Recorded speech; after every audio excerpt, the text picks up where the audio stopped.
We're live. We're live. We're live.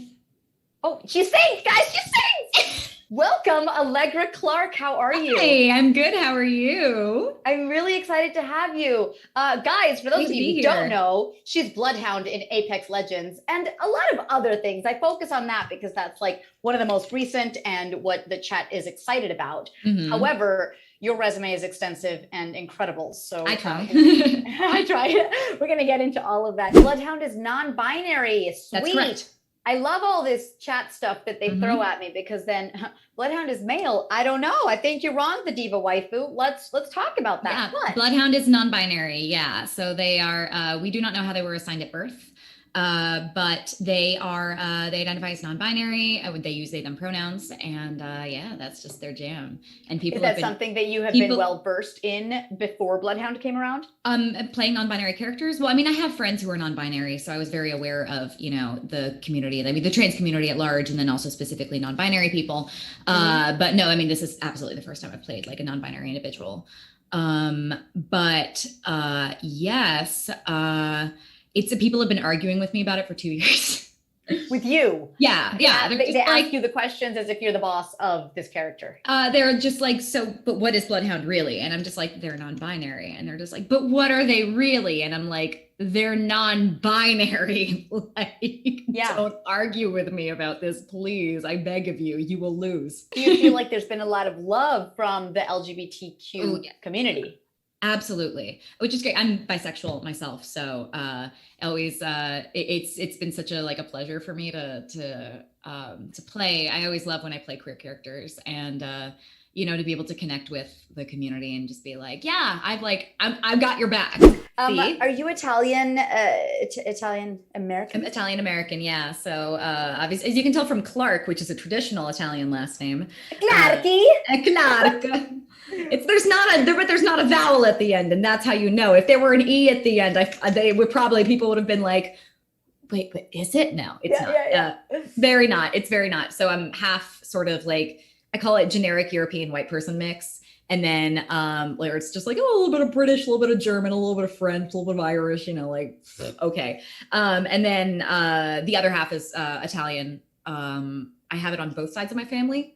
So I'm my dad's mom and my mom's dad. So did you study theater studies? I did. I was a theater major and Italian minor. Oh, sweet. Yep. Dude. So I studied in Italy, just a summer after my junior year of high school. And I was like, doing my Italian. Then Where were you in Italy? In Florence. Oh. Yeah. So I studied there for that summer with a friend, and then I came back like I need to keep up my Italian. And in college, I took an Italian class, and I didn't minor in it, but I was like, I gotta keep it up because I know that you start forgetting languages. You really do. Don't practice them. But I haven't kept it up since, so it's very, very rusty. Mine is very rusty as well. The Italian I speak, so French, I like to call my first language because I went to a French international school in New York City. Oh wow, okay. So I started learning French. What? In the Upper West Side? Where would that be? It was on the, that's right, because you're from New York too. You get me. Well, I lived there, but yeah. It was on the Upper East. Okay, cool. Yes, the Lycée Français de New York. I started learning when I was 3, and I stayed there through the end of 9th grade. And then I went to an American high school for my last 3 years of school, and then off to Northwestern. Walk me through finishing Northwestern. What was the plan of action? Did you know it was voice work, or were you like, I'm going to do theater? I actually did know it was voice work because halfway through college, I wanted to do musical theater. But then I was just like, I started getting disillusioned with it. And I was like, is this something I really want to do? And halfway through college, I had this epiphany where I was just like, wait, I love playing video games, and they hire people to do that. Like those are people, that's a career that I could have. So you were a cool gamer chick since a while ago. Yeah. I was very much a cool gamer chick, or uncool gamer chick. I was not very cool. So I knew it was something I wanted to do. So I went back to New York City, and I was like, I'm going to take classes that specifically focus on voiceover, because obviously I had like my theatrical education at Northwestern, and I focused on dialects and voice and everything and singing. But it was like, okay, how do you work at a microphone? Because as you know, that's a different skill set. And So I started taking classes and everything, but also like working sort of like, you know, like part-time, like, but like 30 hours a week, like desk jobs and whatnot, 30 to 35-hour weeks. That's part-time, but it's almost full-time. Yeah, pretty much. Yeah. And also got incredibly anxious about everything. I have major anxiety, and was like, I can't do it. I'm not booking. I'm gonna stop. Bye. And I technically quit. Oh my goodness. I technically quit. And what was the plan to do what? The plan after that was I was like, okay, I'm gonna move to Seattle and I'm gonna work in social media marketing for like tech gaming something. I was already doing social media and marketing in New York. So I was like, that's what I'm going to do. I'm just going to keep doing that. And then like the Tuesday after my last day at the office, as I was really starting to plan, like, okay, like I'm going to look for apartments, et cetera, et cetera. That Tuesday, I get a message saying that I had booked Dragon Age Inquisition. Okay. I was like, okay, it's dragging me back kicking and screaming, isn't it? But also like, oh no, stop. Oh yeah. Oh God, no, don't. Twist my arm. So I did end up moving to Seattle still, which at least put me in a better spot to travel down to Los Angeles to do all the recording. Ooh. So it was a lot easier. It was like a 3-hour trip with no time zone differences. That's a 5-hour trip with 3 hours time zone difference. Totally. So yeah, I would travel down. They would try to book me for like 2 to 4 sessions at a time as I was traveling, just so that it would be like, okay, I don't have to go back and forth quite as much.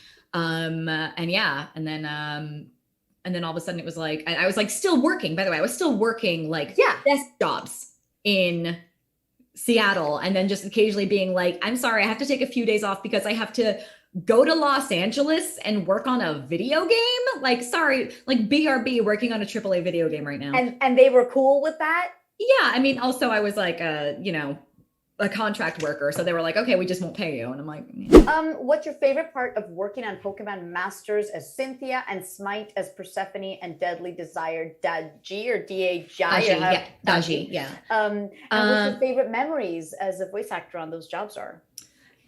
So for Cynthia, honestly, my favorite part of working on Cynthia was just the knowledge that I was one of the toughest Pokemon champions, like of the entire franchise. Like she's the one that gives people like sort of flashbacks where they're just like, oh no, her music, oh God, her Garchomp, oh God. So I'm just like, ha ha ha, it's me. She's such a badass. Like, so there was like as someone who played Pokemon, it was just like, yes, like as a thing, I was just like, this is so cool. And then with Smite, I'll do chronologically for that. So for my first character for that was Deadly Desire Daji, and just everything was a sex joke, and everything was a sex joke with that character because she's a succubus. And so it'd just be like, we'd be doing stuff. And then like all the lines were just like, wow, that's a terrible sex pun. Let's do it again. Like getting to have fun with that, just like playing these really bawdy characters. And then with Persephone, I mean, God, obviously I feel like, being like, I was a fan of mythology when I was a teenager is like so stereotypical, but I was. And Persephone is like a really cool character. And I really loved the twist on her character in which, she chooses to her eating the pomegranate seeds and staying in the underworld was a very conscious choice on her behalf and a power grabbing move. And that she loves her husband, but rather than being a victim, she's incredibly, as the original mythology portrays her as a victim of the yoinking of Persephone, so to speak. The yoinking. The yoink of Persephone. Other, modernized version of the mythology present her in a more powerful position as well with a lot more agency. Yeah. And this one for sure does, in which it's a power move on her part. When you booked Apex, were you aware of what it was with all these NDAs and all the code names? Like what did you think it was? Idea. What was the audition like? How did you come up with the voice? I love that backstory. Yeah. Situational stuff that, the chat also really digs. Zara is the only person who you have spoken to who would know this, which is that we are all from the rounds of people who had no idea what this thing was going to be. I auditioned for Wraith and Bloodhound. And then later I auditioned as well for the announcer. Obviously, you know, it was like, you're already in the game, Allegra, fuck off. The Bloodhound audition in particular, they were looking for authentic Norwegian or Icelandic talent. And I was just like, yeah, I'm from Norway by way of, you know, Italy by way of New York, clearly. I like looked at my agent. I was just like, I can't do this. Like, I've never done a Scandinavian accent before.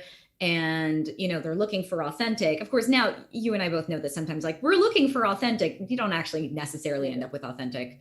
But I was and then Dean Panaro says, yes, you can, Allegra. Yes. I know you can. Yes. So he was just like, just do it. And I was like, okay, if I book it, I'll get dialect training. And then I got a call back.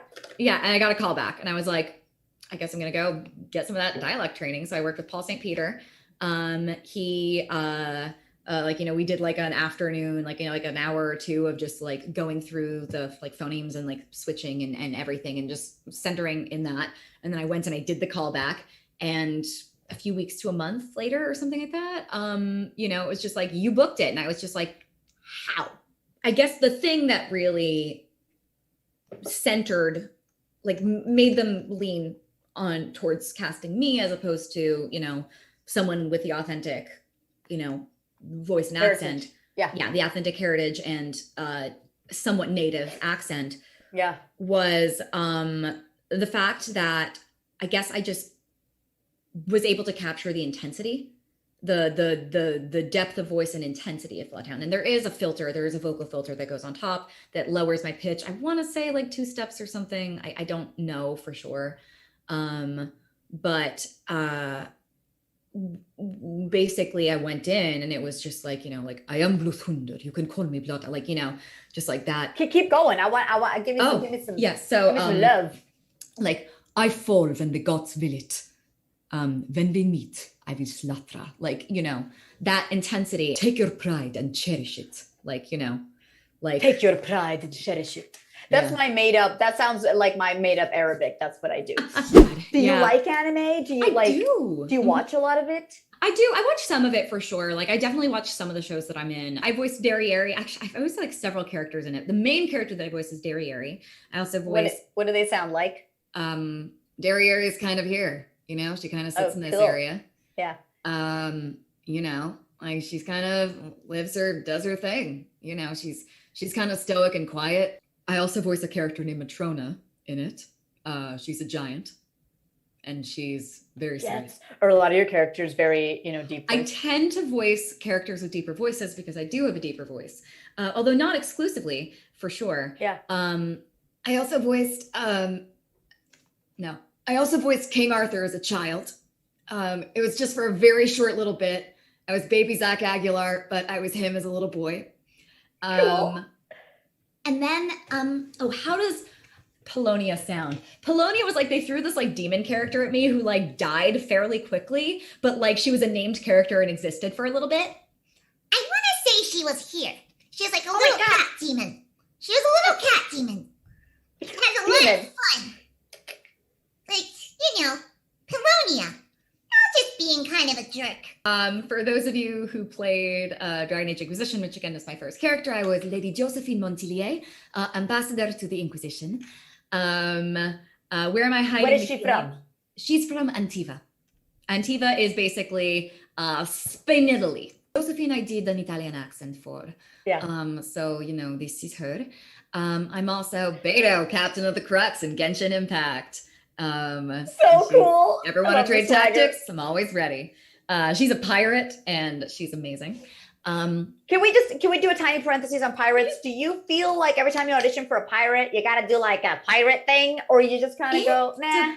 It depends. Like if they're very, well, I mean, there's swagger. There's always swagger with a pirate character, whether or not you have to try to do the pirate accent, you know, you have to go for that is another thing. But there's always, whenever you play a pirate, you know, you always a little bit more like this, you know, you always kind of lean back, and there's like a confidence to being a pirate. And And with Beto, I got to click into that. With Beto specifically, I had to I found her specifically because I was just kind of doing that. I was like, but Beto's here.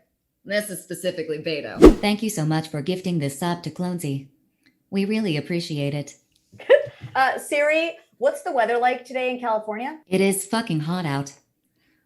In Burbank, it is currently 81 degrees in Burbank. I'm sorry, it is 90 degrees in Burbank. Be prepared to overheat when you get out of your car. And then when you get back into your car, be ready to be fucking boiling. Allegra, thank you so much. This has been a pleasure. Guys, give her a follow her Twitch. Keep an eye out for new work coming, because I'm sure there's a lot of NDA stuff that you can't talk about. And guys, keep booming and booping.